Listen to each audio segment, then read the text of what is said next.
चलिए, प्रमेय अध्याय ख़त्म कर लिया हमने। और कल वाला जो लेक्चर था वो मैंने शेयर कर दिया था, एक बार फिर से सुन लीजिए। उससे क्या होता है कि चिंतन मनन के लिए मुझे लगता है थोड़ा और टाइम मिलेगा। कुछ बातें पहली बार जब हम सुनते हैं शास्त्र की तो कई बार ऐसा होता है कि संस्कृत की या टीका की बात समझ नहीं आती, तो वो एक बार और सुनिएगा कल वाला ज़रूर, उससे थोड़ा, क्योंकि टॉपिक बड़ा अच्छा था वो कल वाला। ठीक है, तो आज नए अध्याय पर हम पहुँच गए हैं। सप्तमोऽध्यायः, 7वां अध्याय। अथातः कुष्ठ चिकित्सितम व्याख्यास्यामः। तो बाकी अध्यायों की तरह ही इसका अर्थ करेंगे हम। अथ अतः कुष्ठ चिकित्सितम, कुष्ठ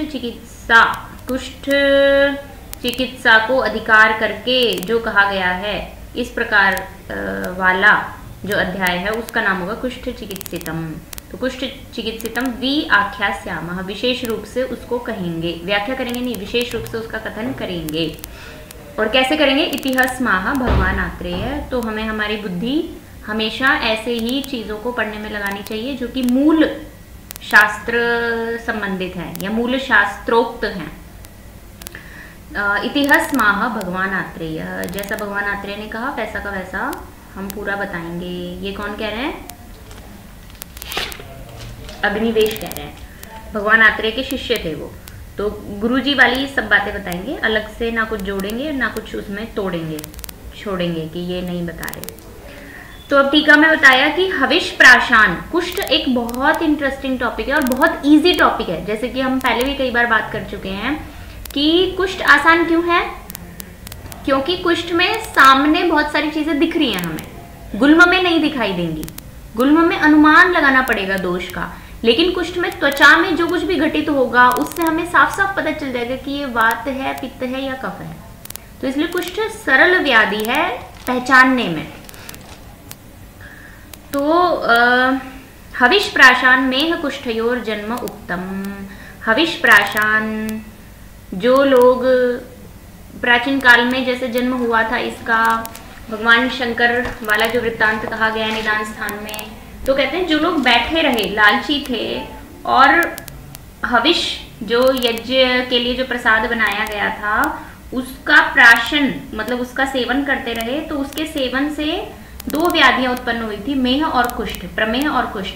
इसका मतलब सबसे पहली और इम्पॉर्टेंट बात हमें ये समझनी है कि जैसे प्रमेह में प्रधान कारण संतर्पण था, अधिकतर प्रमेह हमें कफज प्रमेह मिलेंगे, वातज मिलेगा तो वो तो असाध्य होगा, वो केसेस कम होंगे। असाध्यावस्था को कैसे पहचानना है उसके बारे में कल बहुत सारा डिस्कशन कर चुके हैं अपन। तो जैसे प्रमेह अधिकतर संतर्पण जन्य मिलने की संभावना होगी, वैसे ही कुष्ठ भी, कुष्ठ के केसेस भी 90% या उससे ज्यादा हो सकता है कि संतर्पण जन्य ही हो। ये बात कहाँ से हमें समझ आई? हविष प्राशान, क्योंकि सबसे पहले कुष्ठ और प्रमेह की उत्पत्ति ऐसी हुई थी, जो लोग सेवन करते रहे बैठे बैठे। इसका मतलब कहीं ना कहीं वो जिह्वा लोलुप थे। तो ये इशारा करता है इस ओर कि ये संतर्पण प्रधान व्याधियां हैं, संतर्पण से होने वाली व्याधियां हैं। तो अथातः कुष्ठ चिकित्सितम व्याख्यास्यामः इतिहासमाह भगवान आत्रेय। हविष प्राशान मेह कुष्ठयोर जन्म उक्तम तेन मेहम अनु, इसलिए प्रमेह के तुरंत बाद कुष्ठ का वर्णन इन्होंने कर दिया और उसमें भी चिकित्सा प्रकरण चल रहा है, स्थान ही चिकित्सा का चल रहा है, तो इसलिए कुष्ठ चिकित्सित, चिकित्सा उस अध्याय को नाम दे दिया। और कुष्ठ चिकित्सा अधिकार, कुष्ठ चिकित्सा को अधिकार करके जो अध्याय बताया गया उस अध्याय का नाम है कुष्ठ चिकित्सित, कुष्ठ चिकित्सित। अब हमारे पहले श्लोक पे आते हैं। सबसे पहला श्लोक है हेतुम द्रव्यम लिंगम कुष्ठानामाश्रयं प्रशमनं च शृण्वग्निवेश सम्यग् विशेषतः स्पर्शनघ्नानाम्। शृण्वग्निवेश, हे अग्निवेश, शृणु सुनो। कौन कह रहे हैं ये? भगवान आत्रेय। गुरु शिष्य का संवाद था, अग्निवेश ने उसी की पुस्तक बना दी। ऐसा ही था ना कि बुद्धिर्विशेषस्तत्रासीत् नोपदेशांतरम मुनेः। तो अग्निवेश सारे बच्चों में विशेष थे, जो भी आत्रेय के शिष्य थे उन सब में अग्निवेश विशेष थे। क्यों? क्योंकि उनमें बुद्धि की विशेषता थी। ऐसे सामान्य बुद्धि तो सब में ही होती है, सामान्य बुद्धि हम सब में होती है, लेकिन अब जैसे एपीजे अब्दुल कलाम सब तो नहीं थे, तो उनमें अपने विषय को लेकर एक विशेष बुद्धि थी, इसलिए वो विशेष बने। तो ऐसे ही अग्निवेश में कुछ विशेष बुद्धि थी, वो तर्क युक्ति ये सब ज्यादा लगा पाते होंगे शायद औरों से, या ज्यादा ग्रहण कर पाते होंगे चीजों को, और कम कहने पर ही अधिक समझ जाते होंगे। तो इसी विशेषता के कारण और भी कुछ ऐसी विशेषता रही होगी कि उन्होंने फिर अपने शास्त्र को जो लिखा तो भाषा की समझ उन्हें बहुत अच्छी होगी। तो ऐसी बहुत सारी क्वालिटीज अग्निवेश में हो सकता है होंगी, जिसकी वजह से वो उनके प्रधान शिष्य रहे, और वो उन्हीं को संबोधन करके पुनर्वसु आत्रेय बोलते हैं कि हे अग्निवेश सुनो। क्या सुनो? हेतुम, द्वितीय लगा दी, हेतु को सुनो। द्रव्यम, द्रव्य को सुनो। लिंगम, लक्षण को सुनो। किसके? कुष्ठानाम, कुष्ठों के। कुष्ठानाम, कुष्ठस्य कुष्ठयोः कुष्ठानाम। तो एक कुष्ठ नहीं है, त्वचा के रोग बहुत तरीके के हो सकते हैं।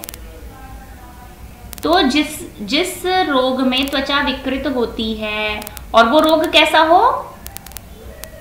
वो रोग ऐसा हो कि जो एकदम से ना उत्पन्न हुआ हो, क्योंकि एकदम से होगा और एकदम से फैलने वाला होगा, तो हालांकि है भी, वो भी त्वक रोग है, लेकिन उसको विसर्प के अंतर्गत बताया गया है। अभी ये बात आगे टीकाकार क्लियर करेंगे। तो ऐसा त्वचा का रोग जो कि दोषों के धीरे धीरे संचित होने से धीरे धीरे उत्पन्न हुआ है, यानी उसकी संप्राप्ति एकदम से घटित नहीं होती, समय लगता है उसकी संप्राप्ति को घटित होने में, और पूरी संप्राप्ति जब घटित हो चुकी होगी तो त्वचा में कुछ विकृति देखने को मिलेगी। ऐसे रोग को हम कुष्ठ कहते हैं। और उसी रोग के हेतु कारणों को, द्रव्यम द्रव्य को, लिंगम लक्षण को, और आश्रयम आश्रय को नीचे टीकाकार ने लिखा आधारम, आधार, कि उसका आधार क्या है कुष्ठ रोग का, कहां पर होता है वो विशेषकर। तो हेतु को, द्रव्य को, द्रव्य मतलब द्रव्य कोई विशेष चीज होगी शायद, आगे समझ में आएगा हमें। तो उसके हेतु को, द्रव्य को, लिंग को, आश्रय को और प्रशमन को, शमन, उस कुष्ठ का हम शमन कैसे करें, इतनी सारी बातों को शृण्वग्निवेश, हे अग्निवेश सुनो। कुष्ठानाम, कुष्ठों के। और वो कुष्ठ कैसे हैं? तो नीचे एक शब्द आया स्पर्शनघ्नानाम, इनकी विभक्ति समान है। कुष्ठानाम स्पर्शनघ्नानाम, स्पर्शनघ्नानाम यानी स्पर्शन कहते हैं त्वचा को, और स्पर्शनघ्न जो त्वचा को नष्ट कर दे, ऐसे त्वचा को विकृत करने वाले कुष्ठानाम, कुष्ठों के, हेतुम, हेतु को, द्रव्य को, लिंग को, आश्रय को और प्रशमन को, हे अग्निवेश तुम मुझसे सुनो। मेरे द्वारा बताए जाते हुए इन सभी बातों को तुम मुझसे सुनो। और कैसे सुनो? सम्यक विशेषतः, अच्छी प्रकार से मैं बताऊंगा, विशेष रूप में बताऊंगा। तो अच्छा, सम्यक को हमें जोड़ना चाहिए, शृण्वग्निवेश सम्यक, हे अग्निवेश सम्यक रूप में सुनो, विशेषतः विशेष रूप में सुनो, स्पर्शन त्वचा को नष्ट करने वाले कुष्ठों के आश्रय, प्रशमन, हेतु, द्रव्य और लक्षण को अच्छी प्रकार से और विशेष रूप में सुनो। तो ये उसी के संदर्भ में आया है, ठीक है। तो हेतुम द्रव्यम लिंगम कुष्ठानामाश्रयम प्रशमनम च शृण्वग्निवेश सम्यक विशेषतः स्पर्शनघ्नानाम। आप थोड़ी टीका देख लेते हैं। कहते हैं निदाने हेत्वादय उक्ता अपि, निदान में हालांकि हेतु आदि सब बता दिए कुष्ठ निदान में, लेकिन फिर भी चिकित्सोपकरणतया किंचित विशेष प्रतिपादनार्थम, यहाँ पर क्या बता रहे हैं? चिकित्सा के उपकरण रूप होने के कारण कुछ विशेष प्रतिपादन करने के लिए उन्हीं हेतु आदि को फिर से कह रहे हैं। चिकित्सा की उपकरणता से, यानी अगर हमें हेतु पता होते हैं तो चिकित्सा करना आसान होता है, क्योंकि कल ही हमने पढ़ा था चिकित्सा क्या है? हेतोरसेवा। सुश्रुत का श्लोक देखा आपने?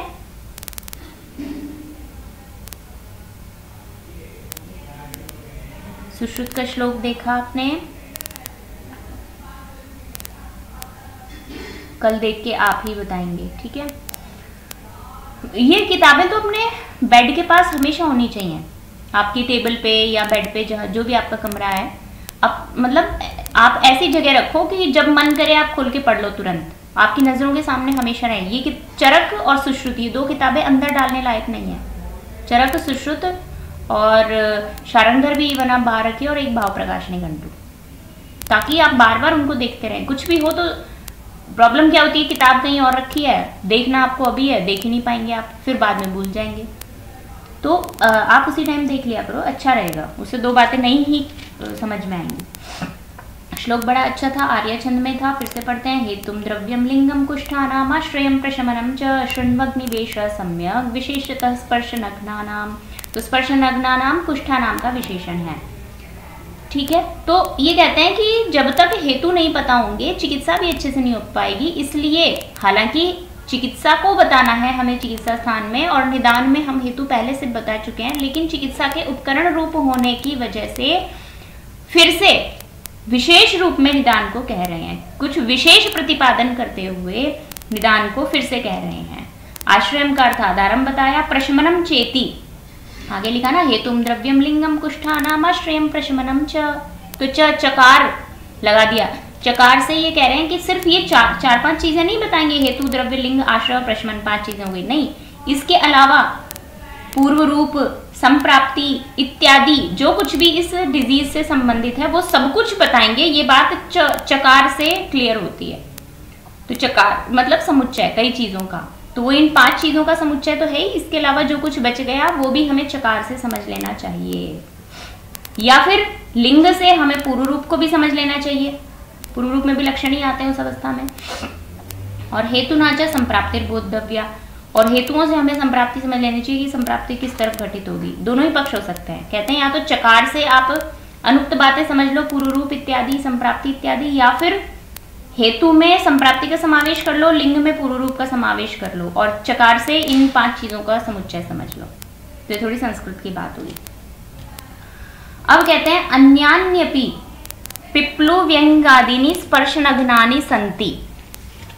तो ये कहते हैं इस कुष्ठ चिकित्सा में, अभी हम आगे जाएंगे, तो विशेष करके 18 प्रकार के कुष्ठ बताए, कुछ क्षुद्र कुष्ठ बताए और कुछ महाकुष्ठ बताए, लेकिन उनमें पिप्लु व्यंग झाइयाँ हो जाती हैं, और पिप्लु एक विशेष वो है ही मस्सा टाइप का, या तिल है, तो मस्से तिल ये सब जो हैं ये भी स्पर्श नग्न है, मतलब वहां पर भी त्वचा नष्ट हो रही है किसी न किसी रूप में, त्वचा विकृत हो रही है किसी न किसी रूप में। तो अन्यान्यपि पिप्लु व्यंगादीनि स्पर्श नग्नानि संति तेन विशेषतो यानी कुष्ठानि स्पर्श नग्नानि तेषाम हित्वादीनि शृणु। तो कहते हैं हालांकि ये सामान्य व्याधियां जो हैं त्वचा से संबंधित, उनमें भी त्वचा विकृत होती है, लेकिन उन सब से विशेषकर जो कुष्ठ स्पर्श नग्न होते हैं, मतलब जिनमें त्वचा कुछ विशेष रूप में ही विकृत होती है, छोटे मोटे मस्से तिल और झाइयां का वर्णन नहीं है इस अध्याय में। इस अध्याय में केवल त्वचा संबंधित उन्हीं रोगों का वर्णन है जिसमें विशेष रूप में त्वचा विकृत होती है, सामान्य विकृति नहीं, विशेष विकृति वाले त्वचा की कंडीशंस को बताएंगे।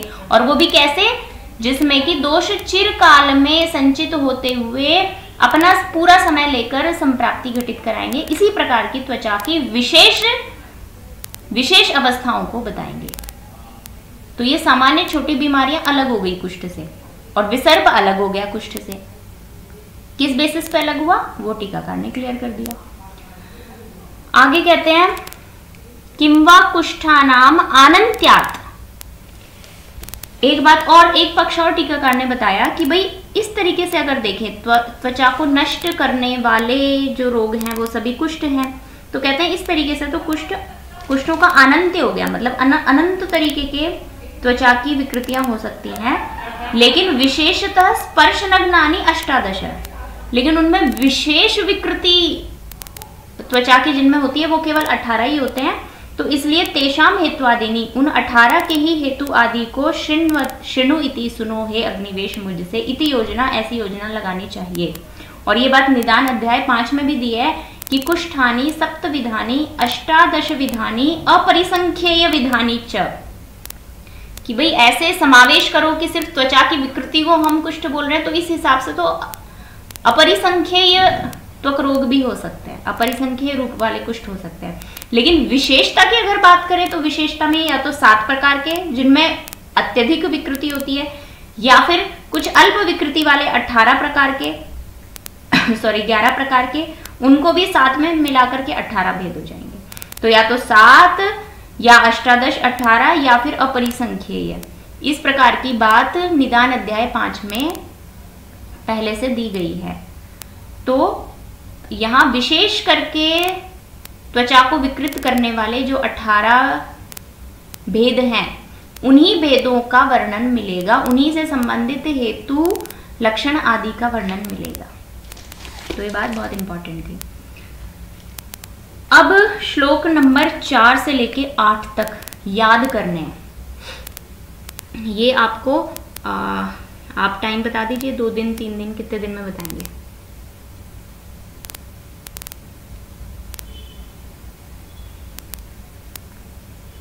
ये श्लोक सुनाना है आपको, बहुत इंपॉर्टेंट श्लोक है। बल्कि अगर आपके पास समय है कर सकते हैं तो श्लोक नंबर 4 से लेके और श्लोक नंबर 24, 25, 26वें श्लोक तक लगातार एक नियम बना लीजिए कि डेली 10-10 बार बोलना है। तो भले ये एकदम पक्के याद ना हो, लेकिन ये स्मृति में जरूर बैठ जाएंगे। यही आधार है। चिकित्सा का आधार क्या है? अगर हमें स्वरूप समझ में आने लग जाए तो प्रत्येक त्वचा की में होने वाली विकृति का स्वरूप समझ में आ गया, दोष समझ में आ गया, तो हम उसकी चिकित्सा बहुत आसानी से कर पाएंगे।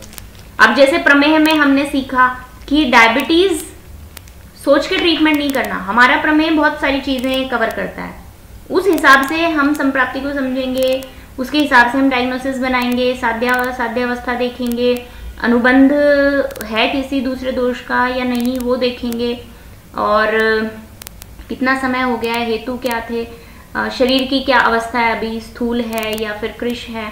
तो इतनी सब बातें देख के और फिर हम चिकित्सा करेंगे तो एकदम सटीक चिकित्सा जाएगी।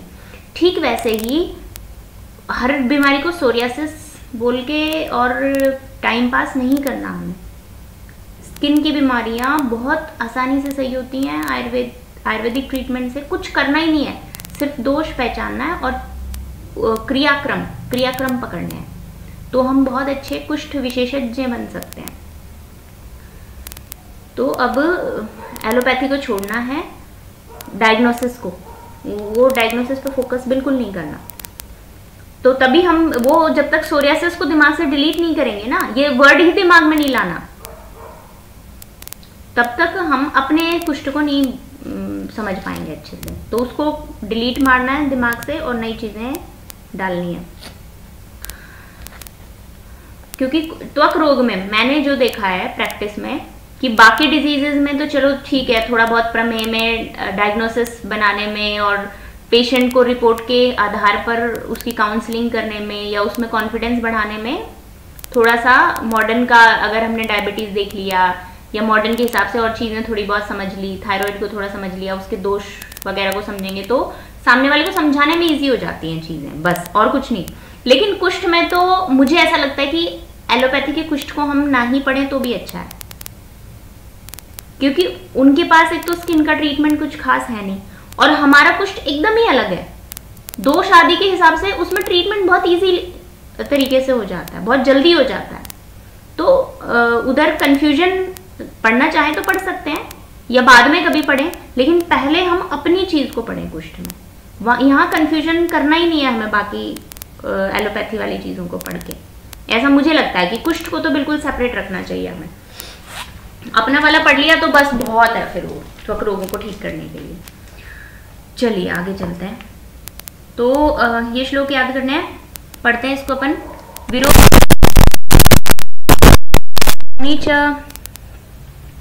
द्रवस्निग्ध गुरूणि च भजतामागतां छर्दिं वेगाश्चान्यान् प्रतिघ्नतां व्यायामामति संतापामति भुक्त्वोपसेविनां शीतोष्णलङ्घन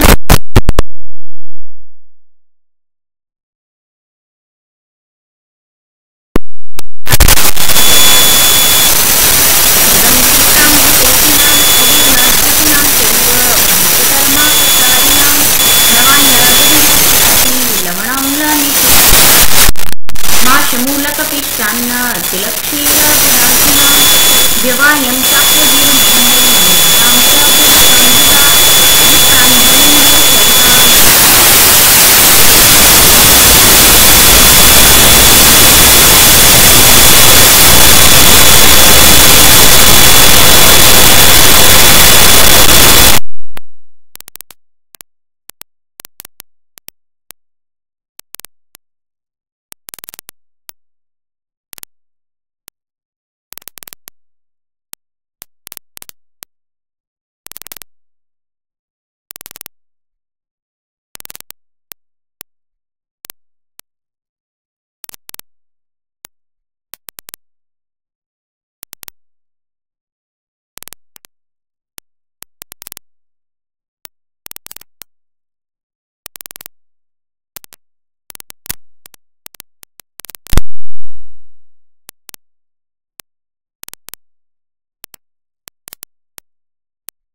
रक्त व स्रोत दृष्टि के निदान और रस व स्रोत दृष्टि के निदान भी। चिंत्या नाम चाति चिंतनात्, और क्या था, रसवाहिनी दुष्यंती।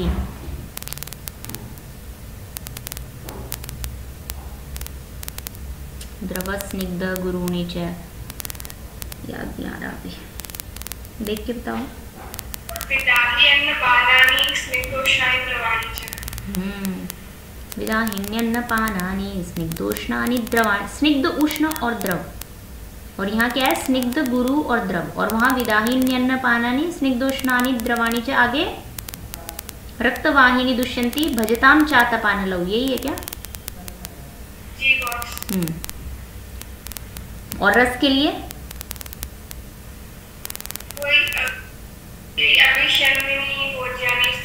स्थूलानी च गुरुनी च। तो रस में क्या आ गया, अभिसंधि और गुरु चीजें रस में आ गई, और स्निग्ध और द्रव ये चीजें आई रक्तवाही स्रोतों की दृष्टि में। तो अब सोचो कोई व्यक्ति द्रव स्निग्ध गुरु ये कॉम्बिनेशन ले रहा है, तो उसके कौन कौन से स्रोत दूषित होंगे? रस और रक्त। और सिर्फ रस रक्त नहीं, आगे मांस में जाएंगे तो वहां पे भी क्या आता है, स्थूलानी च गुरुनी च, ऐसा कुछ मांस में भी है ना। तो ये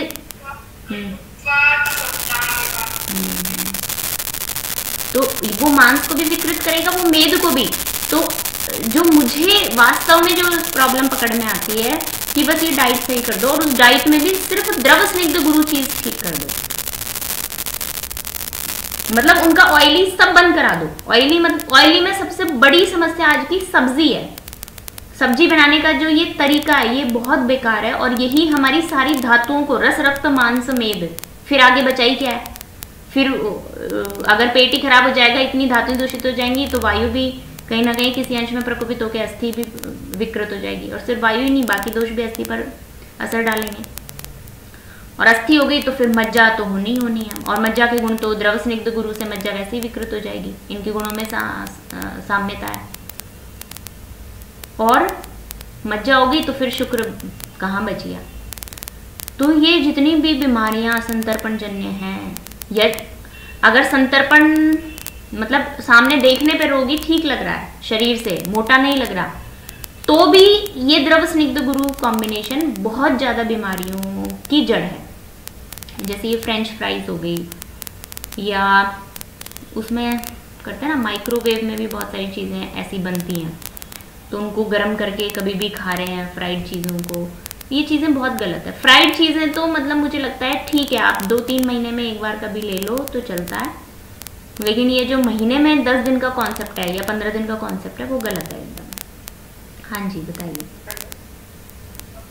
मैम। एक और कंसेप्ट आया है अभी, एयर ड्रायर आ गया है, उसमें ऑयल भी यूज नहीं करते हैं, और ज्यादातर एलिट क्लास में उन्होंने ये इसका मतलब मैं कहूँगी तोड़ निकाला है कि हम ऑयली नहीं खाते, समोसे खाते हैं बट ऑयली नहीं खाते, फ्रेंच फ्राइज खाते हैं बट ऑयली नहीं खाते, वो एयर ड्रायर में डाल देते हैं, एंड वो और भुक्षता कारक होता है। मैंने देखा उन लोगों को तो पेनफुल कंडीशन वो सब रहती है, बट वो उसको एयर ड्रायर में डाल के बहुत हेल्थी मानते हैं।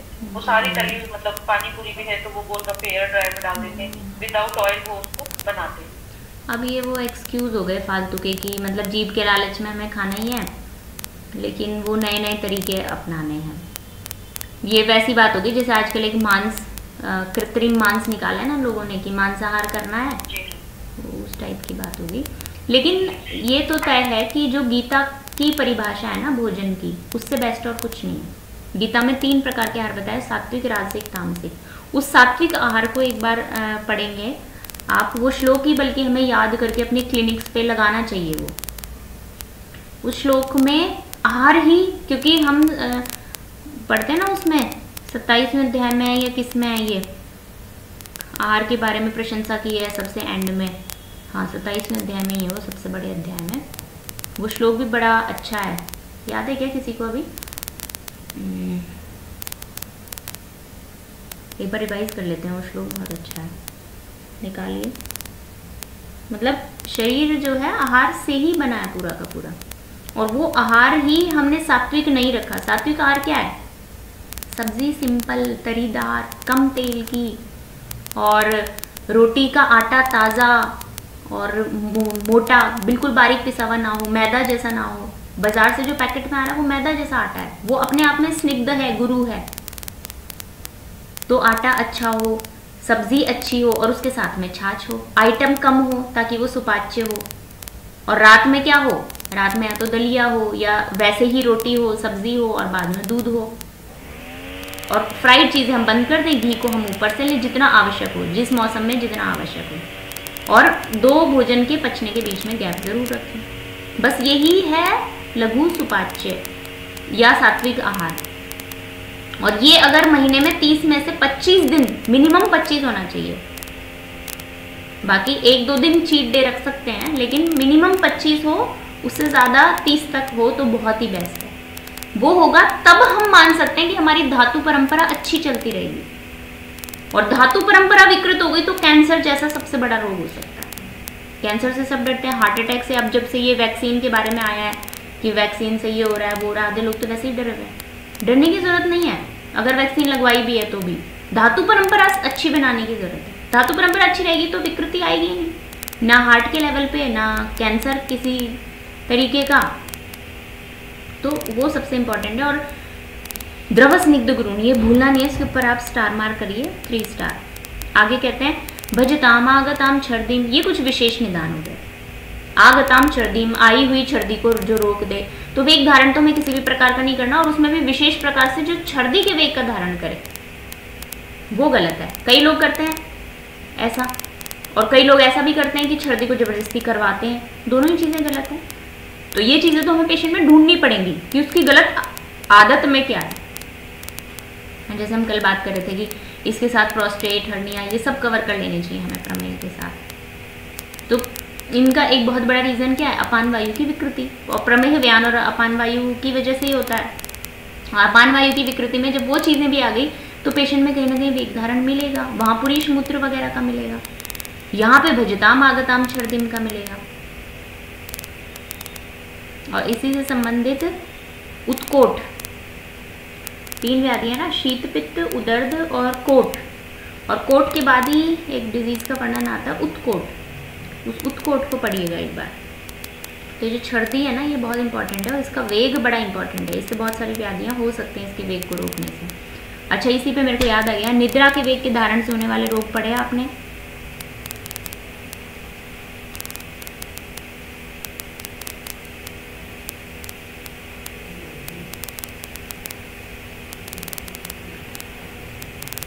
निद्रा के वेग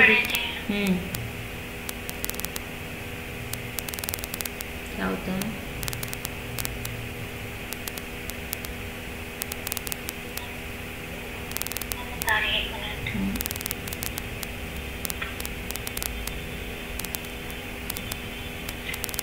वेग भी आने लग गया बोलते हैं।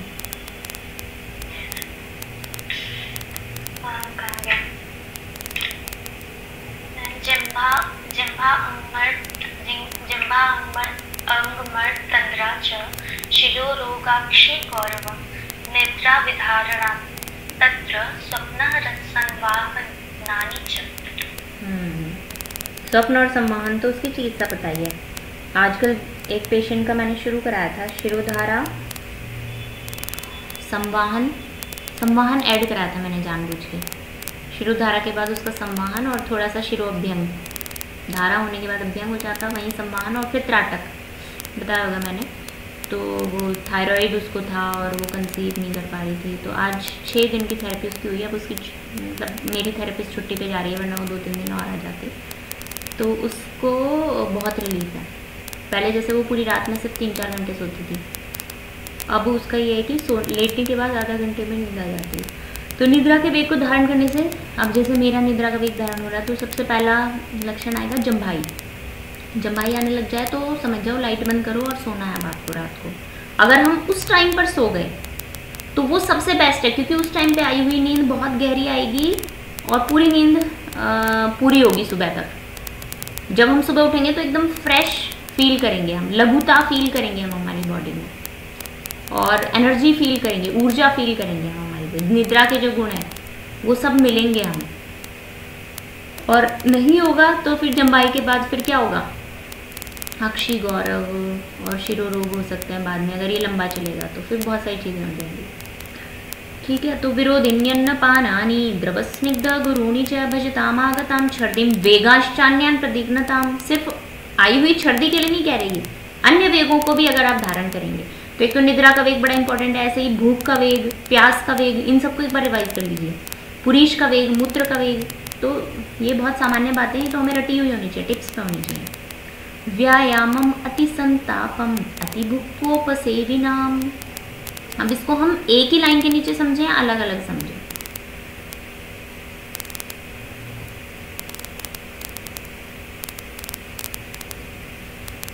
अति भुक्वोपसेविनाम कैसे तोड़ेंगे? जो व्यायाम करे उसको कुष्ठ हो जाएगा, तो ये तो गलत है ना। तो व्यायामम शब्द को अलग से अर्थ नहीं निकालेंगे, अति संतापम का अलग से अर्थ नहीं निकालेंगे। अति भुक्त्वोपसेविनाम ये बोला है रोगियों के लिए। अति भुक्त्वा, त्वा प्रत्यय लगा, यानी ऐसा करके, अधिक भोजन करके, जो भरपेट खाना खा ले, यानी अब उससे ज़्यादा हिलने डुलने की गुंजाइश नहीं है, तो अति भुक्त्वा। एक तो होता है कि हमने एक अनार खाया और उसके बाद हम एक्सरसाइज करने चले गए, तो वहाँ भी हमने भोजन किया, भुक्त्वा व्यायामम, लेकिन वहाँ कुष्ठ नहीं होगा, क्योंकि एक तो एक अनार खाना और एक 2-3 रोटी चावल ये सब खा लेना, मतलब जितने हमारे शरीर को तेज भूख लगने पर जो भोजन की आवश्यकता होती है वो पूरा भोजन किया हमने और फिर व्यायाम करने चले गए। तो अति भुक्त्वा अधिक भोजन करके, व्यायामम उपसेविनाम व्यायाम का सेवन करने वालों का, या अति भुक्त्वा अति संतापम उपसेविनाम, भरपेट खाना खाया और तुरंत धूप में चले गए, जॉब पे जाना था, 1 घंटे धूप में स्कूटी चला के गए, अति संताप हो गया। भोजन करते ही कम से कम आधा घंटे का रेस्ट, बाईं करवट लेटना है पैर मोड़ के, फिर जब शरीर में थोड़ी लघुता आ जाए, तंद्रा खत्म हो जाए, उसके बाद ही जाना है। तुरंत अगर हम व्यायाम करेंगे, तो व्यायाम मतलब कई बार ऐसा होता है ना कि कॉलेज में या स्कूल में कहीं पे हमें जाना है, भरपेट भोजन किया और फिर तुरंत भाग दौड़ में लग गए, वो गलत है। वो अगर लंबे समय तक होगा या अति संताप होगा किसी भी स्वरूप में भोजन करने के बाद, तो वो ठीक नहीं है। इसका मतलब हमें सामान्य बात पता होनी चाहिए हमारे शरीर के लिए कि हम कैसा भोजन करें। हमारे दिनचर्या सीख रहे हैं, इससे हम द्रव स्निग्ध गुरु भोजन ना करें और वेगों का धारण ना करें, और क्या ना करें, व्यायाम हमेशा कब करें, जब खाली पेट हो, सुबह या शाम खाली पेट ही करें। अति संताप, बहुत ज़्यादा संताप, भाग दौड़ या टेंशन ना लें तुरंत भोजन करके, यानी भोजन करके रेस्ट ही करें हम कम से कम आधा पौन घंटे, जब तक शरीर में हल्कापन ना आ जाए। तो ये बहुत सामान्य बात है।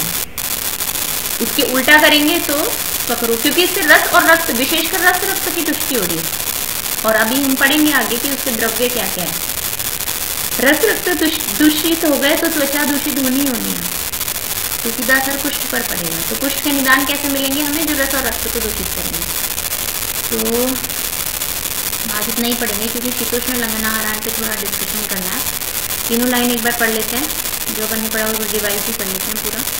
हेतुं द्रव्यं लिंगं कुष्ठानामाश्रयं प्रशमनं च षण्वग्निवेश सम्यक् विशेषतः स्पर्शनघ्नानां विरोधिन्यन्नपानानि द्रवस्निग्ध गुरुणि च भुजतामागतां छर्दिं वेगाश्चान्यान् प्रतिघ्नतां व्यायामामति संतापामति भुक्त्वोपसेविनां शीतोष्णलंघनाहारान् तमं मुक्त्वा निषेविनां।